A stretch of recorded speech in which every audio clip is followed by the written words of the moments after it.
Hello and welcome to this iMeshh video. This is going to be a new exciting tutorial talking about a new kind of product that we have on iMeshh, and I thought it might be worth doing a video about it, and that is animated gobos. So these are of course included in the model pack for our subscribers, and if our subscribers like what they see and they want more of this type, then please write a comment on the kind of thing that you're looking for and we can see to release those as well. So in today's video I'm going to be showing you what gobos are and how to use them and some possible use cases. So a gobo, which is a go-between object or go-between optics, is a type of object which goes in front of a light source and then casts a shadow or some effect onto a surface.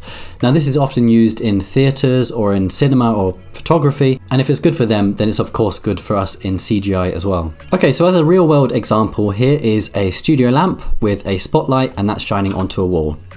And that's just casting a normal light. It's a theatre stage and it's just casting a normal light. We can grab a gobo, which is basically a object with something cut out of it, and we're going to place that in front of the light. Just move that like here.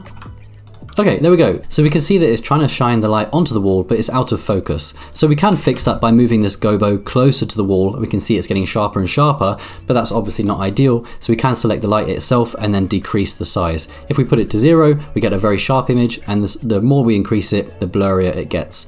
So usually it's a bit more natural if it's just a little bit out of focus. But that's basically how it works. Now with a gobo inside a blender, we don't necessarily need a piece of metal which is cut out. We can actually apply that to the light itself. So if we grab this light here, and we're going to use the nodes. If you can't see the nodes here on the light, what you want to do is click a button here that will say something like use nodes.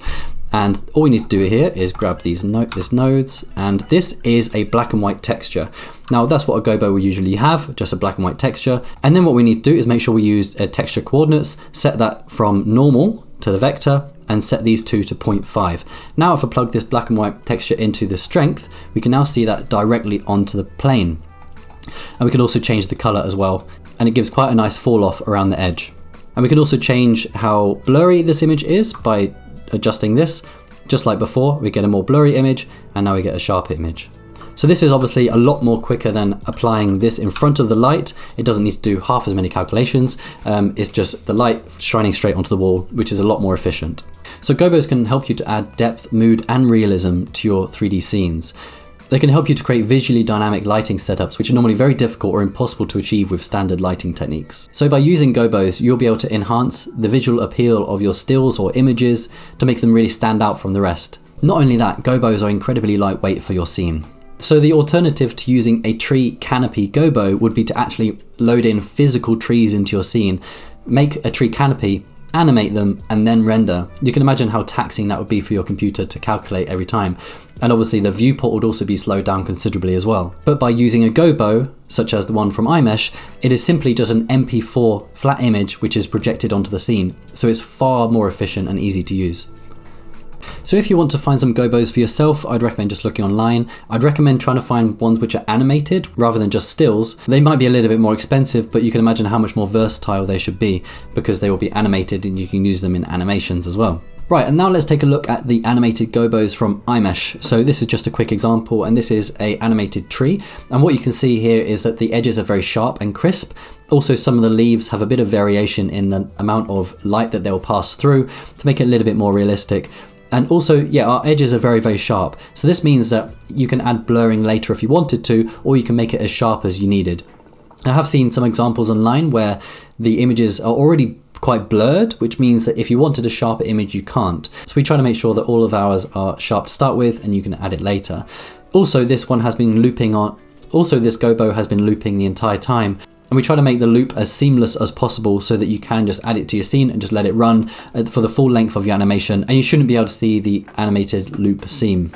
Also, the motion of the leaves themselves are made to be quite generic with no outstanding moments, so that if it does loop, you won't see that the same branch is doing the same big motion again. It's meant to be as generic as possible so that the looping works quite well. Okay, so let's take a quick look at the gobos inside of Blender, because each one does come with two types. So we've included a spotlight and a shadow plane for each one.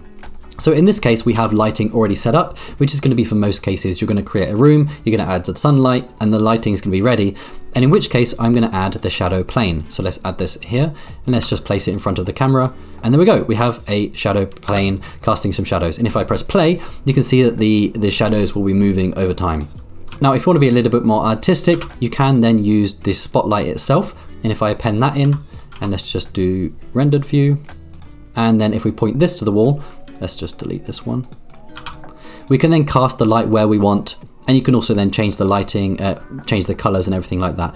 So if we want to make the shadows a bit blurrier, we can just increase the size and that will be blurred. Have a nice dappled effect on your wall. And what you get here is a very, very quick result of some very nice lighting that you can cast onto your scene. Okay, and now what we will be able to see in a second, that will actually be an animated gobo in action. And that's a little scene that we created actually to showcase some of these gobos. Now halfway through, it looks like it doesn't loop correctly, but that's actually the camera motion itself not looping correctly, but the plant itself is looping. But the purpose of this was to show that if we didn't have this plant moving, the scene might not be anywhere near as impactful as it is now. The gobo itself moving along with the camera motion creates a very realistic scene, and I think we're pretty happy with how that turned out, if we actually made the camera motion loop properly anyway. Okay, and that bench scene was actually posted to our Instagram account ages ago. So if you're looking for some high quality content to see, then do check out our Instagram account and give us a follow. We've started a fresh new account, so most of the stuff is pretty high quality, I think. And if you do hashtag iMeshh, we might share some of your pictures here, like this one, which is freaking incredible. Okay, and there we have it. We have some gobos for you. I hope that you've learned something new. This is quite a cool lighting technique and it's really simple and easy to do. I hope that if you are a subscriber that you like the new product category that we created, and if you want some more of these types, then do let us know and we'll make them for you. But this really does feel like a secret hack to creating really interesting lighting, and I'm genuinely excited to see some more dappled lighting and use of gobos in some renders coming up. So thank you very much for watching, and stay tuned and like and subscribe. Subscribe would be really, really helpful. It makes me motivated to do more. So yeah, thank you very much for watching, and I'll see you again soon.